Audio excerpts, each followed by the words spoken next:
Welcome, everybody. Yeah, Alex, your turn. No, do Yeah, it. right. So welcome to another one of the Prentice Institute speaker series. These projects are supported for the most part by funds from the Prentice Institute through our different funding opportunities have been provided over the last few years, and so they feature the work of our affiliates such as Deborah Basil, Professor of Marketing, and the other students who really did all the work and are going to do answering all of the hard questions. So Oki and welcome. We are of course on the traditional territories of the Blackfoot Confederacy, and so I welcome everybody here in the spirit of that Confederacy and also the Buffalo Treaty and the exchange of knowledge, both for many of us who are newcomers to Canada, but also knowing that there are other people who've been here for a lot longer than many of us have been. And of course, that's an excellent segue into our conversation today. This is particularly germane because immigration, migration, mobility, and where people move to and where people don't move to and how they do or do not successfully integrate and become part of different communities, both rural and urban, is part of our research mandate here at the Institute. So we're very pleased to welcome our presentation today and our two speakers on settlement processes for new immigrants, presumably in Canada, not in Australia. Excellent. The floor is yours. Yes. Excellent. Thank you very much. I'm Deborah Basil, really happy to be here, and do want to say right from the start that we're very grateful for the funding that we received from the Prentice Institute. So that was fabulous. I also want to say that I'm extremely fortunate to have Janelle Marietta, PhD candidate, and Michaela Kashuta, MSc candidate, who's right over here, who have been working with me on many different projects in this realm over the past few years. And they're fabulous students, and it's a blessing to work with them. So I just want to throw that out there as we get started. So purpose of this research is to look at settlement processes for immigrants in Canada, and more specifically in our region, and how well that's going. Also, of course, wanting to provide support for student research, which we've been able to do, and use this as a springboard to get SSHRC funding. So all good things, I think. The motivation for this research actually originally came from Janelle, right over here. And you'll be hearing much more from Janelle. I'm only going to do a brief bit of this presentation. But Janelle is the former executive director of the United Way of Lethbridge in southwestern Alberta. And in that role, she worked a great deal with organizations that are supporting immigrant settlement throughout our community. And that led her to believe there might be some gaps, and that maybe we should move forward and study those gaps. We initially did that when she was executive director. And then she said, hey, this is so fun. I'm going to leave that role and come over as a PhD student. So that's her role right now. We all know that immigrants provide a great deal to our communities, right? They bring a diversity of ideas. They contribute to the labor pool, to the tax base. They are our friends. They are our neighbors. They are ourselves in some of our situations, right? But in order to really get the most out of their new situation, it's important that they have the opportunity to effectively settle into the community. That helps the individuals and it helps our communities. So that's why we think this is a really important area to be studying. We're looking then specifically at are Canadian immigrants sufficiently supported in their settlement process? And we're doing that in lots of different ways, as you'll see here. So it's difficult to put boundaries around the Prentice support because, frankly, we have a lot of different projects and we've had a variety of sources of support. The Prentice has been particularly important for our systematic literature review, but was also helpful in some other areas. So I'm going to take the first 10 minutes and talk quickly about 3 of these areas: interviews, surveys, and content analysis. And then I'm going to toss the ball to Janelle, who will do most of the talking, and she'll go into our systematic literature review. So that's where most of today's focus will be, but I'm going to get us started. So first, I'll talk briefly about 2 small-scale surveys that we did, one with immigrants in Lethbridge and one with international students. In terms of our study with immigrants in Lethbridge, we conducted this primarily online, although we had hard copy available. It was conducted in 3 languages, English, Spanish, and Tagalog, sorry. And we did find it was a bit challenging to recruit, so it's a smaller study, but there were some interesting findings we felt. Our participants primarily came to the Lethbridge area for reasons of friends and family. Their challenges are probably not surprising. Finances, transportation, and employment all prove to be challenges. And of course, there's sadly quite a sense of loneliness coming to a new community. So these are all important things that provide opportunities for further work. What I think is the most important finding from this bit is that so often they were simply not aware of the nonprofit and civil society organization support that's available to them. Many of them found out about it by our survey and, was darn, it would have been really nice to know that when I needed it. It's, in the past, and I didn't even know it was available.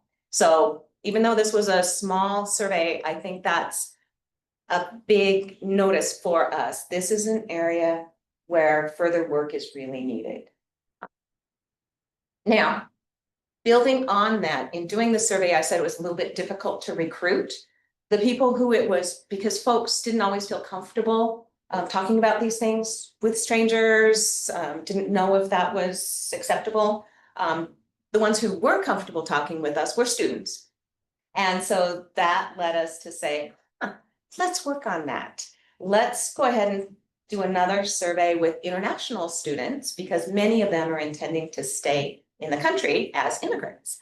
And so working with Michaela here, that is exactly what we did. We did a survey of international students in Alberta, sending an invitation to administrators at all of the institutes of higher education, asking that they share the link to do this online survey. Now, Michaela just presented that work yesterday. Thank you, Michaela. I heard it went very well at the Spark Symposium. So feel free to reach out to Michaela or to me if you want more detail, because I'm not going into detail here. But there were some interesting and promising findings. It was nice to see there was little evidence, at least in our subject pool, of housing insecurity, little evidence of food insecurity. Our participants felt well supported by their institutions. So they felt like they had technology support, academic support, even navigating the immigration issues. They felt they had support from their institutions. A lot less support financially, but they did have these other forms of support, and they were quite satisfied with their educational experience. In fact, they were very satisfied with their educational experience and moderately satisfied with their interactions with fellow students. And interestingly, and this is how it really relates most strongly to this stream of research we have, is that 62% do wish to stay in Canada after their education. So they're using this as a stepping stone to come to Canada more permanently. So that was the second survey we conducted on international students, giving us sort of a foundation, a perspective on this particular population. Next, we did interviews with representatives from nonprofits and civil service organizations to see the perceptions of those people who are providing the support services to immigrants coming into the community and settling. For this, we started with a focus group to develop our interview guide, to get some initial insights, and then we moved on to some depth interviews, which were quite helpful, gave us some good information, but I'll also note that these serve as the starting point. Janelle is doing a great deal more with interviews coming up as part of her dissertation that's going on right now. So some of the key findings so far in this realm, number one, it's quite frustrating to folks providing the services that policies are so rigid when they get a fund for this or a fund for that. the usage guidelines are so rigid that they often feel the people who really need it, they can't give the support to because of the rules in place, and the rules have very little flexibility, which makes it difficult. They do frequently hear from those they're helping that their foreign credentials are often not sufficiently recognized, which can make it difficult to get appropriate levels of employment. That's difficult. Cultural barriers are often a challenge. And because of the group we're talking to here, they really feel constraints on their operational resources. So they could use some additional operational resources to allow them to provide the services that they want to provide. And finally, they'd like to see greater collaboration among their own organizations in order to more efficiently support immigrant settlement. If they could work together a bit more, was the message that we were hearing. It might be a more effective, efficient way to support settlement services. So those are some of the keys that came out of the nonprofit and civil service interviews. And then briefly, I'll mention the content analysis because this is Michaela's work. And I'm happy to say this is her thesis, so I'm only going to give a tiny sneak peek. And this work falls just, as I was saying, things are kind of in and out of the Prentice umbrella. So this is a bit more on the periphery, but definitely a part of our overall stream of research, and Michaela has been a part of all of these processes. She's looked at the role of online communities for Canadian immigrants. She's defending her thesis on May 21st at 9 a.m. If she doesn't kill me for saying it, if you'd like to hear more about this, her public presentation Will there be snacks? is in Markin Hall. Should bring snacks. Okay, cookies, snacks. Actually, it's difficult because then our Calgary campus gets very upset with us. Yeah. Send snacks to Calgary too. I got it. Okay, we're good. Yes. So she has done Reddit data scraping of discussion threads discussing immigrating to Canada, and found some really fascinating things regarding employment, legalities, education, country comparisons, advocacy and activism, and shared experiences that they will discuss online. Again, if you want to hear more about that, her thesis defense is coming up. Feel free to do that or reach out to Michaela. She's done some amazing work there. So overall, I'll say I feel we've had some really great output and outcomes from this whole body of research we've been doing. Yes, we were successful in attaining the SSHRC Insight Grant, and I feel that the Prentice funding was an important part, an important springboard for helping us to get that. So I'm really happy about that. We've completed 7 presentations so far and 2 additional presentations scheduled. I will make note that I'm using the royal we here because this has primarily been Janelle, who's done an amazing job of sharing this work. And she's done an amazing job of leveraging it to make contacts that are helping her in her future work as she goes forward. So yes, hats off, fabulous job there. We have an article under second review, an article in final writing stages, another one in initial writing stages, and I'm thinking a couple more. So I think there's going to be a lot of output from, you know, partially from Prentice, some of the other funding sources, but this entire body of research has been quite productive for us, I think. So we've been very happy with that. Now, as I said, most of this is going to be Janelle talking about the systematic lit review. So I'm going to step aside. I know we're got a crunch time for one, but I have coffee, so I can talk really fast and get through it as quick as I can here. Awesome.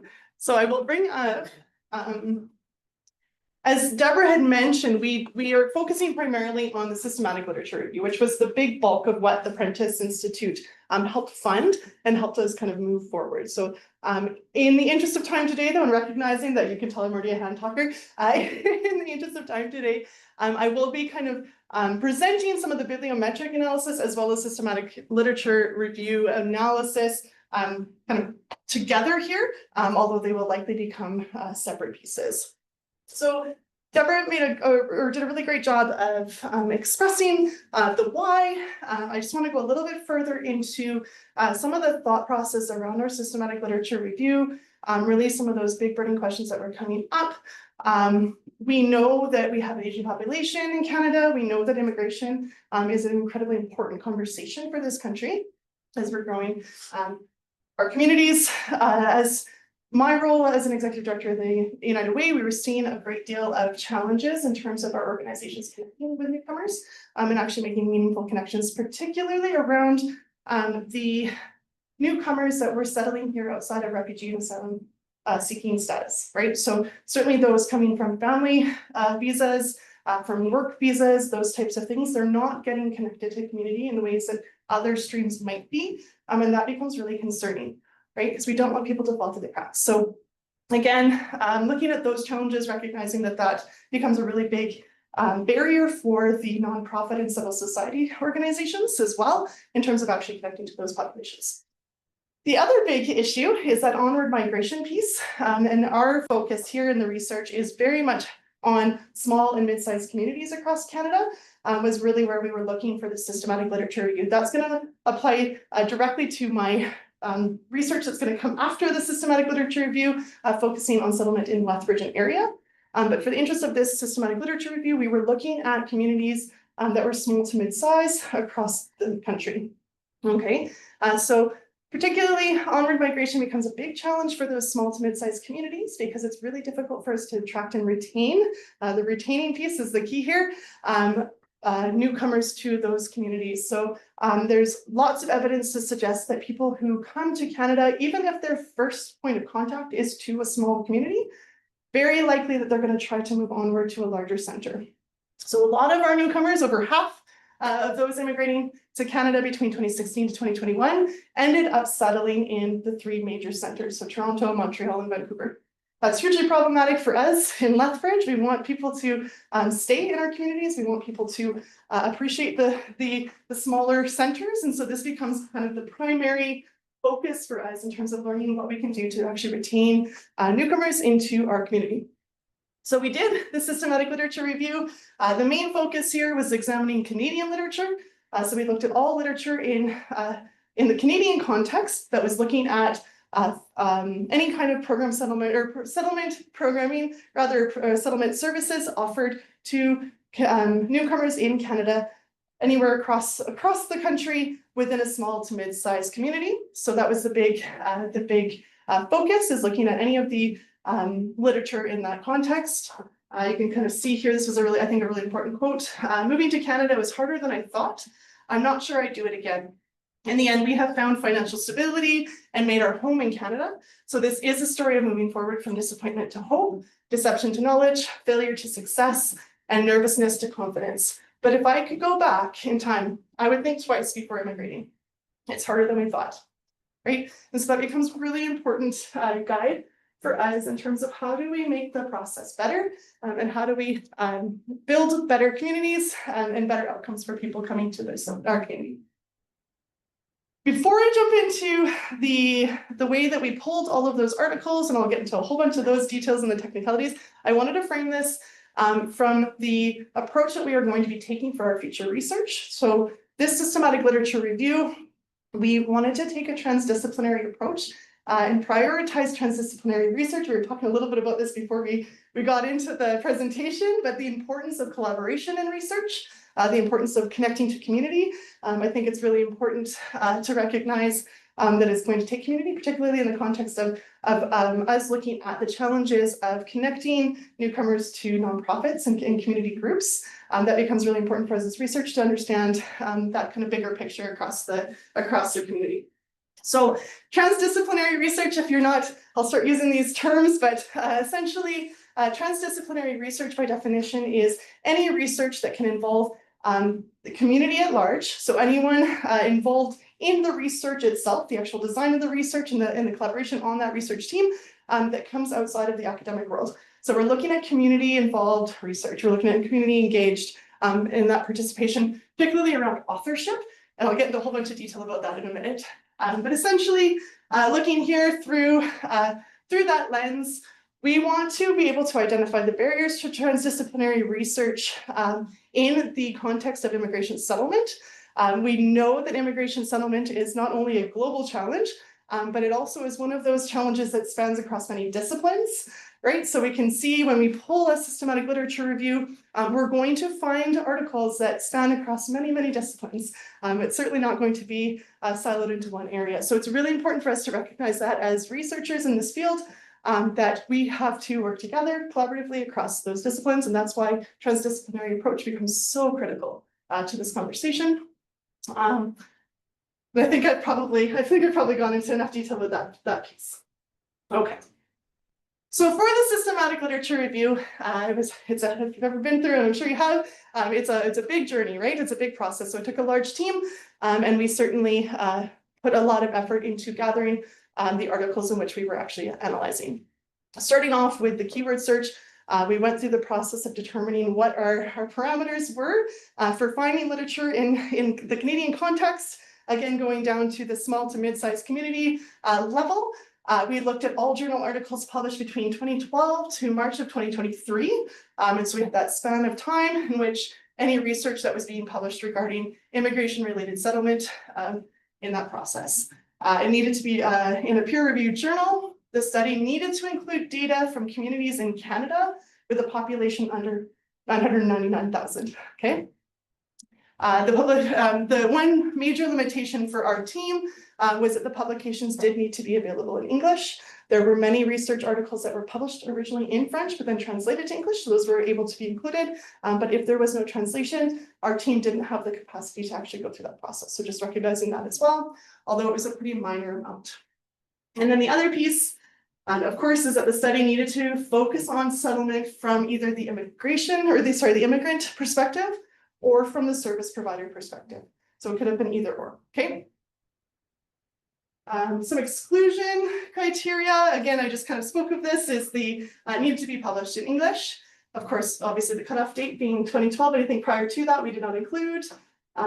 Focused on the population size, as well as, and I'm sure you've seen in many other streams of research, we had a great deal of research coming out with COVID-19 perspective, which becomes really important in service providing, but it is a different conversation. So we did exclude any COVID-19 related articles, as well as any healthcare specific, because those become very different challenges and different barriers to what our not-for-profit and our civil society sector are experiencing. Okay, and then going back into a little bit of the conversation around the findings that we had from Michaela's research, going through that process of identifying some of the barriers for newcomers. When we went through the systematic literature review, I'll show you a whole list of codes that we use in terms of coding and analyzing the services through those articles. But we wanted to take a framework of measuring the service offerings in such a way that they followed the same measurement in integration measurements that the IRCC uses. So we followed that process. So ultimately, services that can fall into any one of these four categories. We have economic, we have social, we have civic, and democratic participation and health, okay? When we looked at the findings through Michaela's research, there's a heavy emphasis on that disconnect for community. So we see a lot of resources in the community for immigration settlement, focusing on employment, focusing on financial supports, those types of things. But that social cultural piece tends to be lacking. So again, we wanted to frame our coding for those articles in a way that we could recognize those differences. Okay, so with that criteria, our initial search pulled out 14,682 articles. As I said, it definitely took a team of us to go through this process to start analyzing and coding these articles. Of course, we went through the process of screening to remove any duplicates to ensure that we were only coding one article once. Went through that process, and then you can kind of see the exclusion as we go through. Again, the eligibility piece pulled out some of those pieces if the data was too old, or if there were any reasons perhaps the data wasn't focused from that immigrant or service provider perspective. Through all of that criteria, we got it down to 283 articles, and that became the basis of our systematic literature review. So I'll give you some bibliometric really quickly, just so you can see what's going on across Canada in this research. And then I'll jump into the systematic literature review findings as well. Interestingly enough, you can see here that there's certainly an increase in research related to this topic, which is excellent to see. We as researchers want to see that. That's important. We know that this is a really important topic, and we know this is going to be important for people to focus on in order to actually change. You can also see a quick breakdown of the different institutions across Canada that are doing this work. Again, really important to understand where that frame or where it's being framed and where it's coming from. And also by authors. So there's, again, quickly just a snapshot of some of the teams across Canada that are working through this process. I'll pick on Deborah. Do you want to, is there any other things that you might want to jump out as we're looking at? No, I don't think so. I would note only that the top author in terms of publications is not from the top publishing school, which suggests greater dispersion in those other institutions and, you know, more concentration there. So that's about it. What's the time frame for that count? From 2012. It's just total, it's aggregate. Yeah. Yes. Okay. Yeah. Yeah. Okay. And then just a really quick, again, really important as we're looking at services, because that is a very broad perspective. And we recognize that there are challenges in not stating necessarily that there are enough services overall umbrella. We're looking at the specific type of services while going back to the 4 categories around disconnect on cultural and social support within the community, right? So we wanted to take a look at not just if there are services available, but are those services actually meeting all of those needs, not just some of those needs, right? So that becomes a really important part of this conversation as well. So through the keyword usage clusters, we can see 4 of the kind of main themes that were coming up in that research, looking at the types of settlement that they're focusing in. You're going to see again that social and employment support becomes important. Integration becomes an important conversation. And again, a lot of that health focus, which is not unlike what we're seeing on the kind of the community level in terms of what's happening. Okay. So again, going back to our population for newcomers, it's really important to recognize that there are different streams and different ways in which to enter the country. And that will absolutely have some influence on your experience through settlement. It's also going to influence the types of resources or the types of services that are offered to you or that you are aware of or that are actually available. You may not be qualified to access certain services based on your immigrant status, right, coming in. And that becomes a really big challenge in terms of particularly around funding and the types of supports that nonprofits are getting in order to offer those types of services. Going back to your statement, it becomes a huge challenge, a huge burden for services or service providers to actually offer programs that meet everyone's needs, just based off of that, right? So going through the research through the systematic literature review, we can see here there's clearly a heavy emphasis on services being offered to refugee and asylum seekers, which is excellent, and that's a really important population to focus on.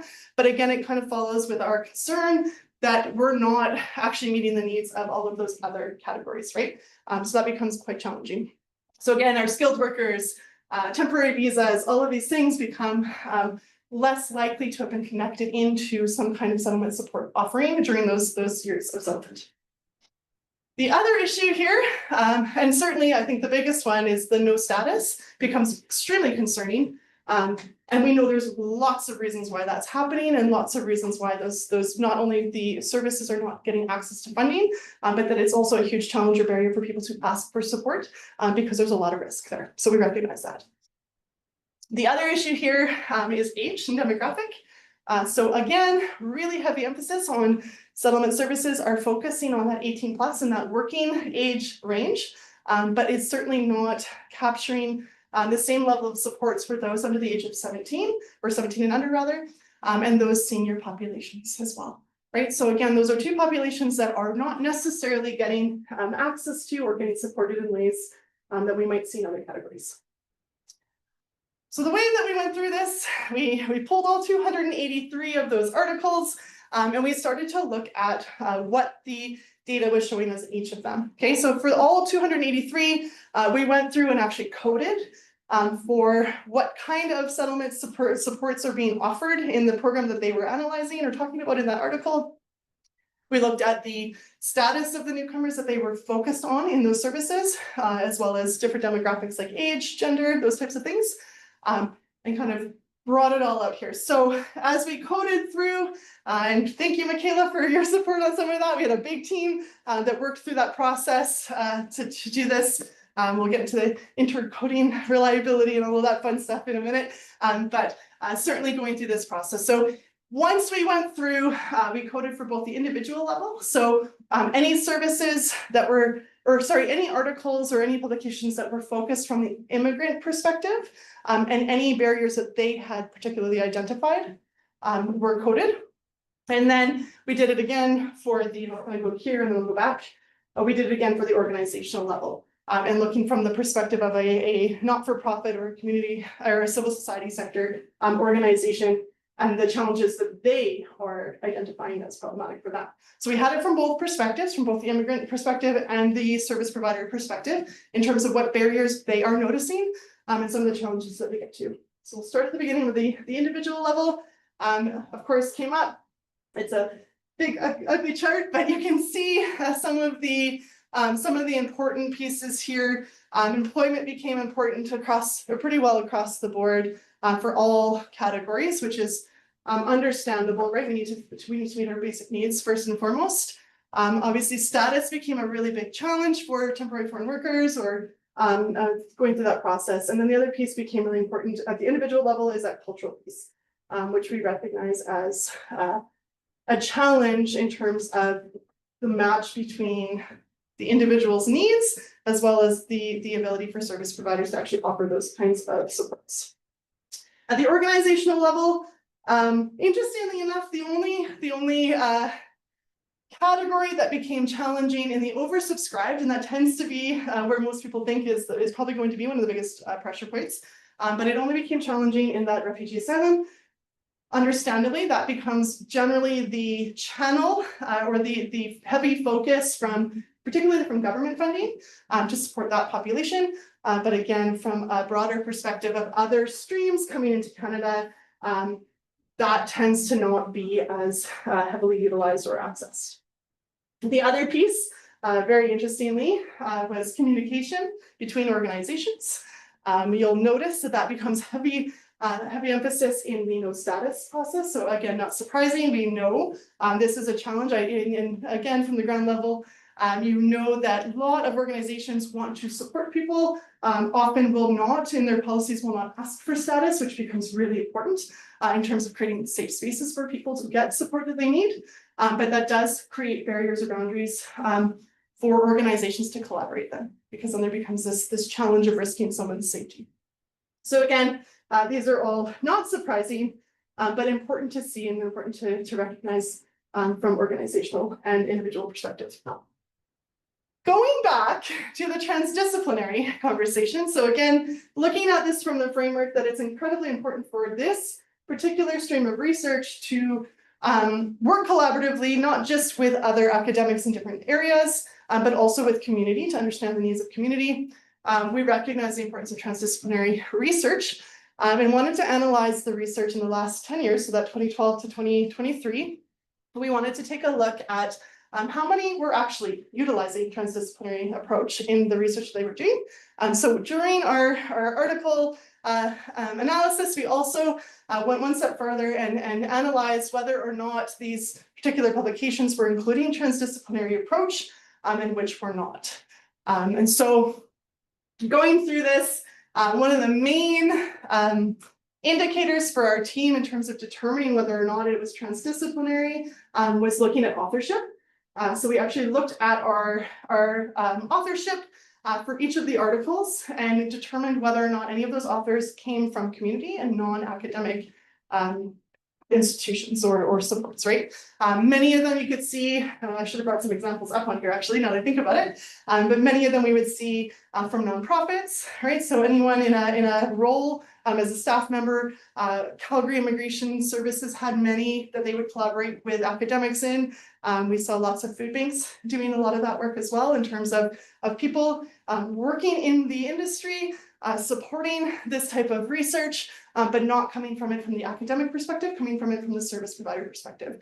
So that was our approach in terms of identifying which teams are including that perspective and which teams are actually bringing in individuals outside of just the academic institutions to be part of that actual research team. And so going through that, looking at the authorship, you can see the breakdown here. So it's a bit sad. The outcomes aren't great. Knowing what we know about the importance of transdisciplinary approach to this work, it is frightening to see that there is a pretty small uptake on that approach.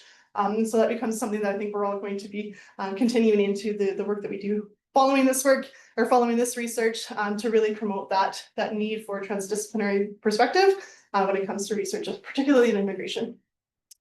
Again, just going down the list really quickly here, you can see Quebec has a decent number, 22%. It kind of works our way down. Alberta has quite a few teams that are actually approaching it in this way, particularly out of the U of C and Edmonton, or U of A rather. And as you go down, the big challenge here is that anywhere in the Maritimes and our territories are not capturing that perspective in the research. We're seeing that just on the number of journals and research articles that are actually being published from that perspective as well. So there's certainly a lack of research in general in those areas, but it becomes really important. So again, our focus in supporting those small to mid-sized communities, recognizing that there's a very large gap in terms of our understanding of what's happening for settlement in those communities, and then going a step further and seeing that there is very little transdisciplinary work happening in that, from that approach, becomes a bit of a concern for us. Really quick question. Of course. Unknown, how can location be unknown if these are about teams? Those ones would become anywhere, because there could have been multiple places happening. So it could have been a research team that was doing Alberta. So location is the intervention or location is the primary author? No, location is the intervention itself. Okay. But if we didn't have. But transdisciplinarity is determined by the authorial team. Correct. Yeah. Okay. Yeah. Okay. Correct. Okay. Yeah. All right. So going through that process, we were able to identify transdisciplinary research, again, using the data point that they either did include authorship from community or they did not include. Right, so we're looking at non-academic or academic authorship to determine whether or not that became defined as transdisciplinary research for the interest of this study, and went through that process. So all of those articles that we just showed you were then coded in terms of whether or not they had academic or non-academic authorship involved. And then we also looked at the total number of barriers identified by either the individual perspective from the immigration perspective, from the immigrant perspective, or from the barriers identified from the service provider perspective. Either way, we kind of ran it for both streams, looking at non-academic authorship involvement in the team to determine whether or not they were getting better outcomes, or in terms of whether or not they were able to identify more barriers. Because if we're getting more barriers identified, we are assuming that we're getting better information and that we're actually able to capture more of the needs that are coming from the community. Okay, so going through this process, we ran the analysis, looking at all articles that had non-academic authorship included, and then we compared that to the total number of barriers that were identified between both of those streams, and we determined that there was significance in the difference of the total number of barriers, which could indicate that non-academic authorship or transdisciplinary authorship, or transdisciplinary research rather, does produce better research in terms of understanding the barriers for people in the community. Okay, sounds silly, but I was very excited to find this information. This is a really big deal in terms of recognizing the importance of that non-academic authorship perspective on research teams and going through that process. Yes. Sorry, just again, quick methodological question. Please. Does this mean that one of your exclusion criteria was actually single author research? No, we would still include that in our barriers. So all of the SLR included anyone, we went to inter or intra or transdisciplinary research. So it could be any number of ways that the team worked. We just took it a step farther to see if there was a difference between non-academic inclusion, like obviously you'd have a team of researchers with non-academic, or it could be a single or team, but it would be only academic authorship. Is that what you're asking? Sort of, kind of by definition, a single author article can't be transdisciplinary, No. or can it? Well, it can't actually. Well, that's maybe a Not bigger be- conversation. Yeah.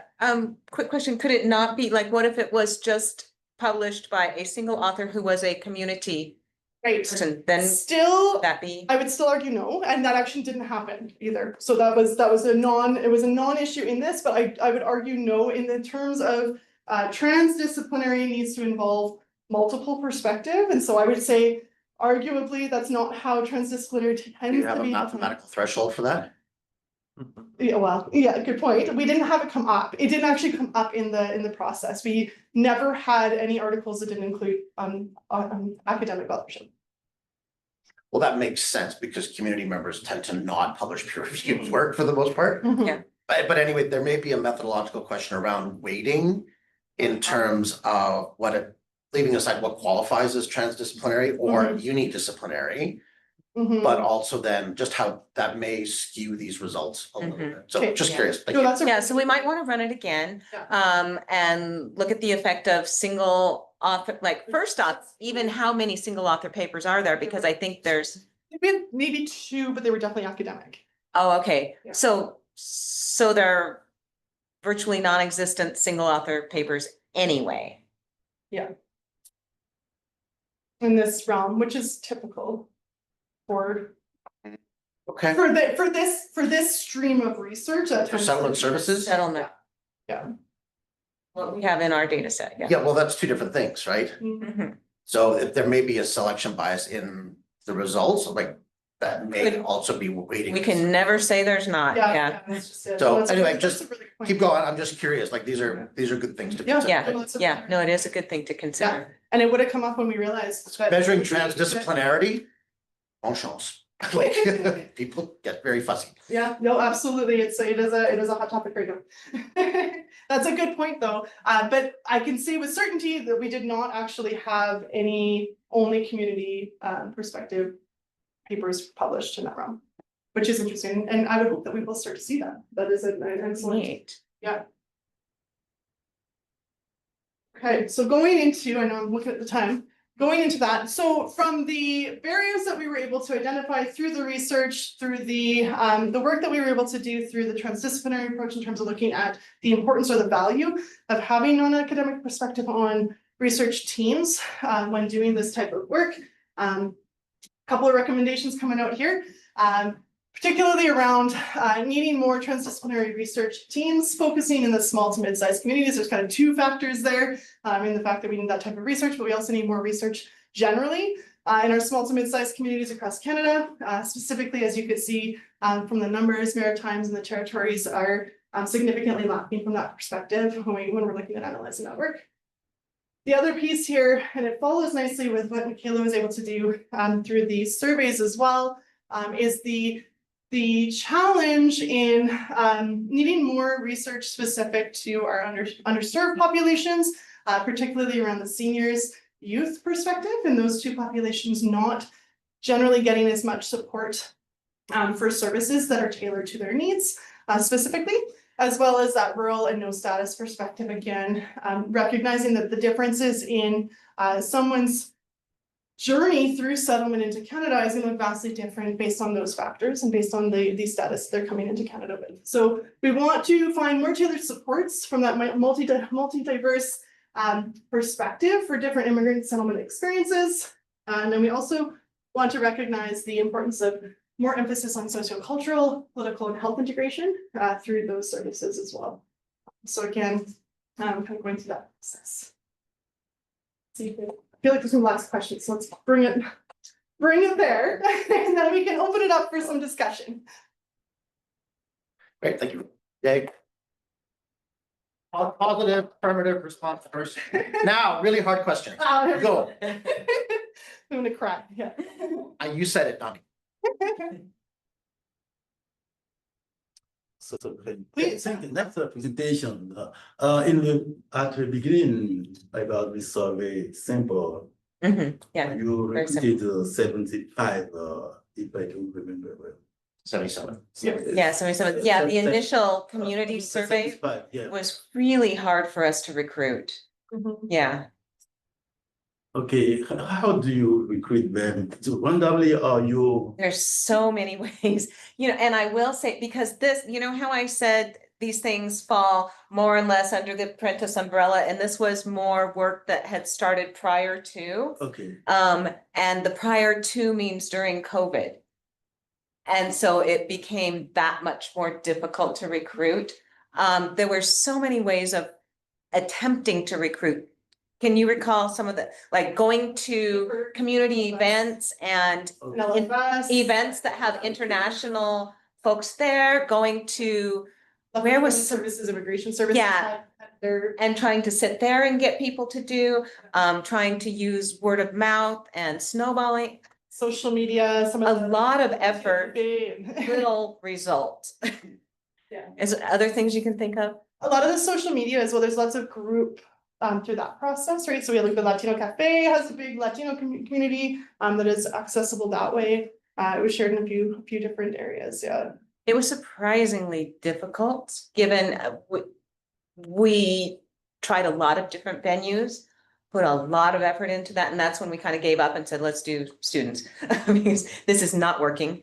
It was surprisingly challenging. Do you want to take a second run at it? We may be able to help you with that through the city.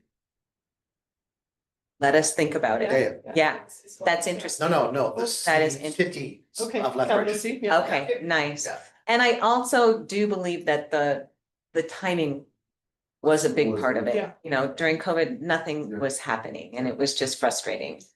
Yeah, we can compare it about probably because the most recent population census was 2021. Yeah, great. So we can see how many immigrants is in that. Yeah, we have those data. Ah, You're looking at about 29,000 immigrants. We have it, Yeah. so In we the can last compare to years, right? see. Yeah.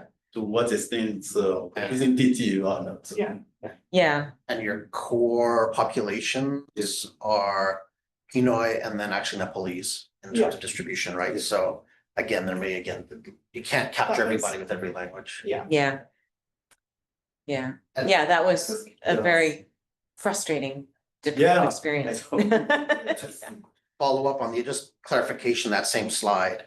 So you had approximately 270 international students respond. Yes, And you said the slide said across Alberta, and I can't read and listen at the same time. So did you actually send the survey to all post-secondaries in Alberta, or was it just here in the city? we sent to, and this is another, timing has not been our friend with many of these projects.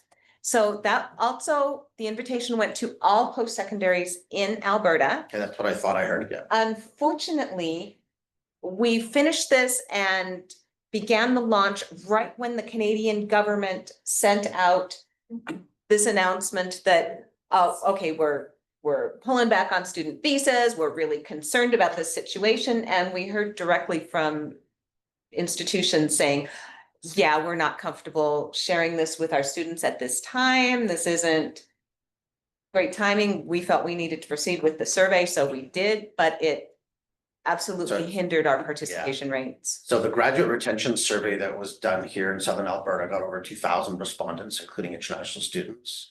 And then how many?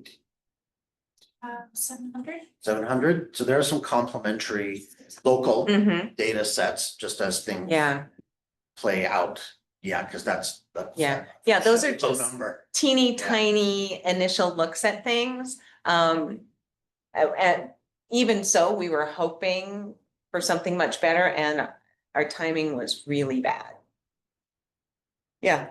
So coming back to the bibliometric type of data and the location question, because we ran into this with another scoping review that we did. So you've got location of the intervention, Mhm. and then you're looking at the discipline or the department of the team to determine trans or interdisciplinarity. How do you account for, first of all, so two dynamics. One, it is very difficult to build transdisciplinarity at small institutions. Mhm. Simply because it's a numbers game. You just don't have the population to necessarily draw from. Sometimes it may work the other way. Yeah. Next, yeah. But even then, if you're looking to departments, you may have two dynamics that are happening. You may have a higher probability of intra-departmental collaboration because it is smaller. Okay. And so there are only so many people that you can play with, or you have a higher probability of interinstitutional collaboration because there aren't any people working in your department locally, right? So there's some potentially compounding or confounding variables about how the teams might be constructed, which then influences where the location will be, right? So how do you find a correlation, or is there a correlation between departmental home transdisciplinarity and location of intervention? Now, Janelle, I'm sorry to interrupt here, but just to help you in answering Yeah. that. Your definition of transdisciplinarity, though, had to do with a community organization, not across departments or Yeah. faculties. So taking it one step further. Academic institutions. Yeah, because I would call that intra-disciplinary. So with- we're at with multiple disciplines, fac- Yeah, yeah, But but you didn't measure that at all. no, well, we didn't include that. That wasn't part of it, because that to me is not community collaboration still. We're not talking to people who are directly impacted by the issue that is being resulted in that research. So my definition of transdisciplinary would be having to have someone with direct influence. So it's newcomers and it is service providers. So going into my next step of this research it's going to be community-based participatory research. That is actually being led by a team of transdisciplinary researchers that are made up of people who have settled in Canada, have gone through that process personally, as well as people who are currently working in settlement-related services, whether that's staff or volunteers, doesn't matter, but anyone that is having any kind of direct working with that settlement process. So that to me is transdisciplinary. So anything that we brought up that was transdisciplinary included someone with direct lived experience in that realm of work. So that became community's perspective. So most of them, I think I mentioned, but most of them were our settlement resources that are generally IRCC funded. Lethbridge, it would be the Lethbridge Family Services Immigration Services. People who are doing language classes would fall into that category. People who are have directly come to Canada in the last 10 years and have settled in that perspective. So that is how we're defining transdisciplinary, is having those people as authors on the published research. Right, but there's still going to be variables that predict the probability of that authorship even being able to happen that may be institutionally, geographically, or disciplinarily defined. How do you account for that in the results? I personally, this is my camp, and I'm gonna die on this hill.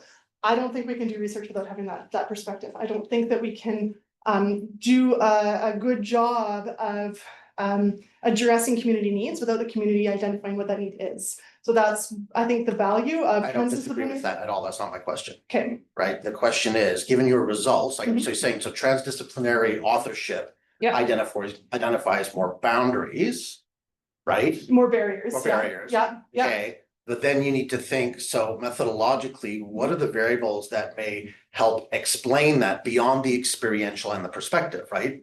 So are there factors that sit behind, so what is the likelihood that increases the likelihood of there being a transdisciplinary team, which in turn then increases, because of the composition of that team, based on your results, that identification of the boundaries, because that means you have upstream variables that are determining the content that you're then reporting on. Yeah. That's what I'm Right. asking. Yeah, that's very interesting. I would Yes, which would require a lot more thought to get at what Yeah, is you don't have driving. to answer that today. I can't, there's no way. Yeah. But no, it is a really interesting boundary around who's doing transdisciplinary research that we'll want to think. You had some Yeah. asymmetries in that result, right? Like, think you had 58 in that table total, including the unknowns that I asked about. Yeah, You're talking in the community? No. that, Yeah. no, the location by transdisciplinarity table. Oh, Yeah. So there. Yeah.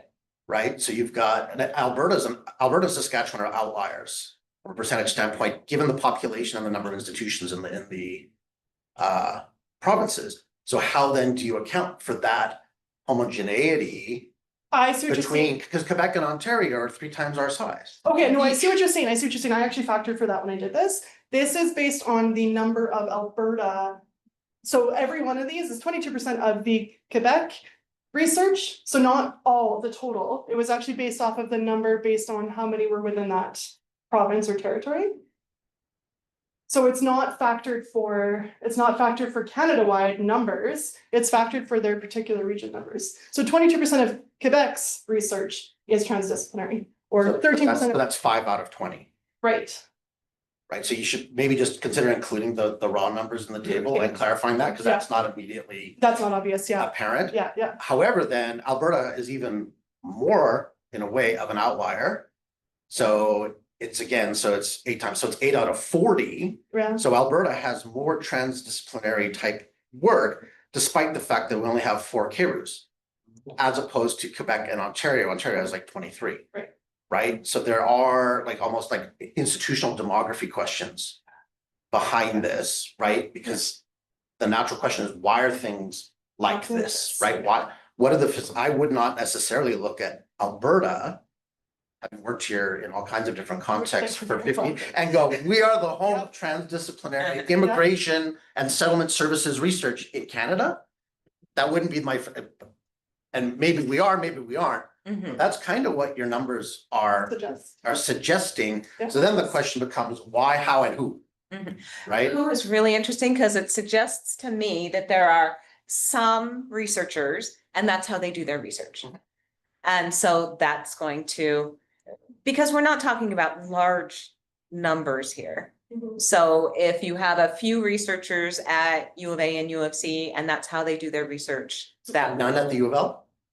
Well, not yet, as of. Based on your as of selection next- criteria. Yeah, no, not yet. yeah, based on Yeah. what we have and It does follow from my perspective of funding and nonprofits across Canada. I'm just gonna pick on United Way specifically, but if you look at the number of institutions that have significant funding, so Calgary, United Way Calgary, is the 2nd largest United Way across Canada.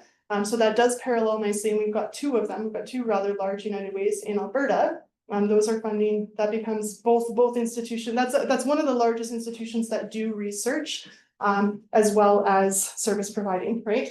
So that does parallel with the infrastructure of the nonprofit sector in my perspective this is again very anecdotally, but it does parallel nicely with what that looks like.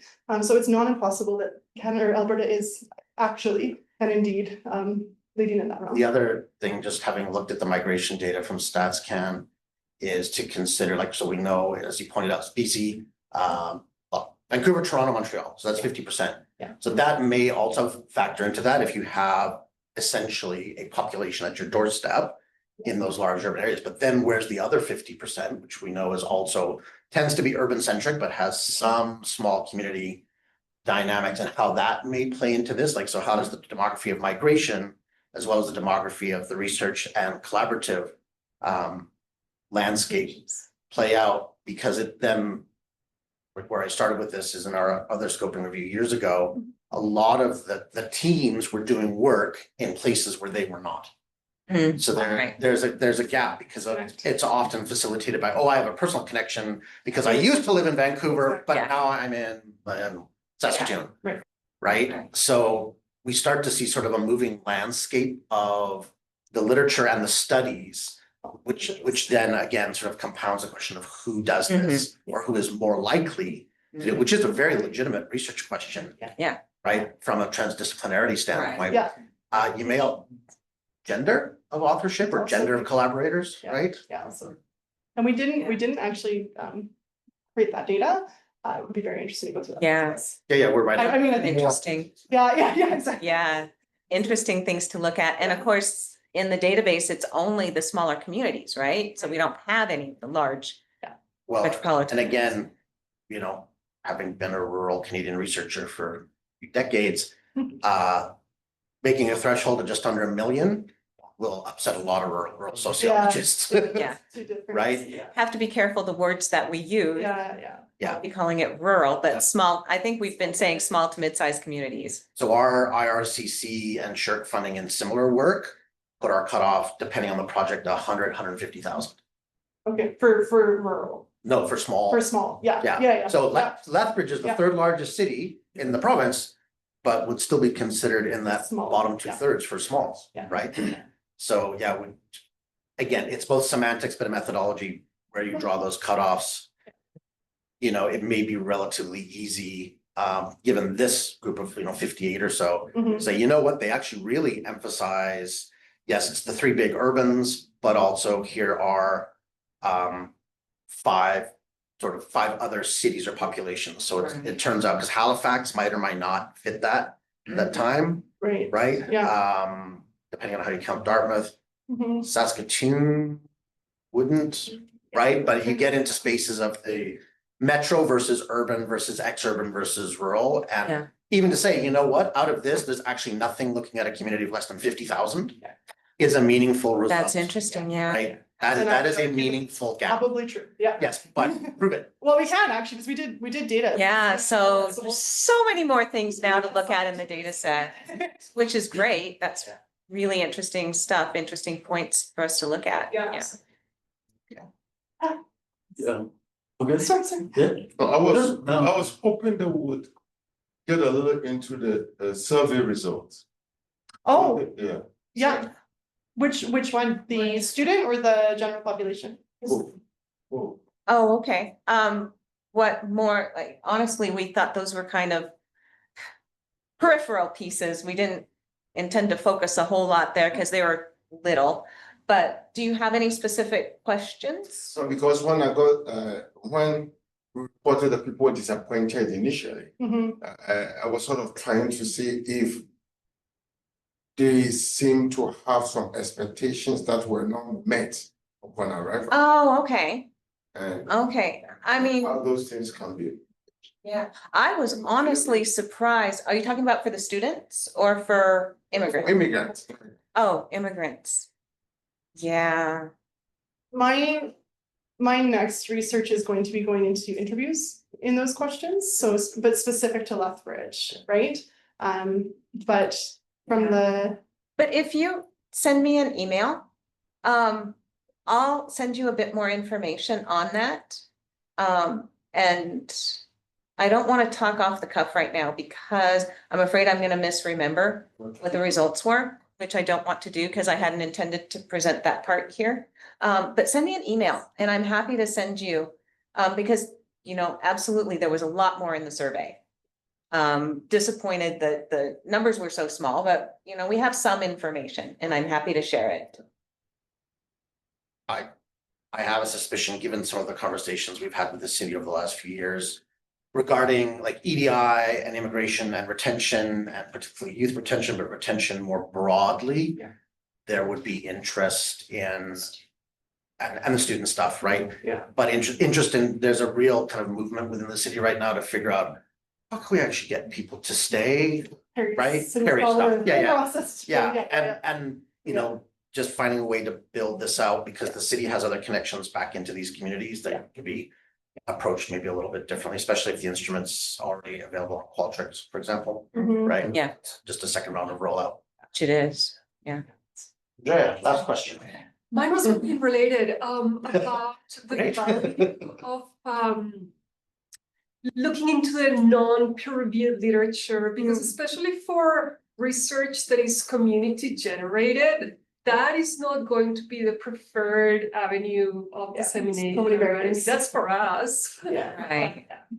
There's so many barriers. Yeah, I agree, because there's a lot of community reports, there's a lot of information that's out there. For the interest of just time and our resources, it wasn't possible or feasible. But I think as we get into more of the future work, specifically when we're looking at just Lethbridge, there's a whole plethora of resources out there from our community. I mean, you can look at the, there's a lot of different working groups doing, focus on poverty reduction or on social health equities and those types of things that are doing that work and are publishing as community groups. And so I think that would be a really The NPOs interesting point. themselves often have their own publication series and. Yeah, from that community publication perspective, I think that'd be really important to bring into that conversation. So yeah, thank you for that point. That's great. Okay, well, thank you very much for this very interesting and germane, lots of stuff to think about. Yeah, some really exciting additional analyses. So I appreciate the suggestions and comments, and I'm happy to share that information if you just send me an email. That sounds awesome. Thank you. Okay, thank you very much. When are you leaving for Down Under? Next Friday. Oh, yeah. Oh, yes. All right, thank you, everybody.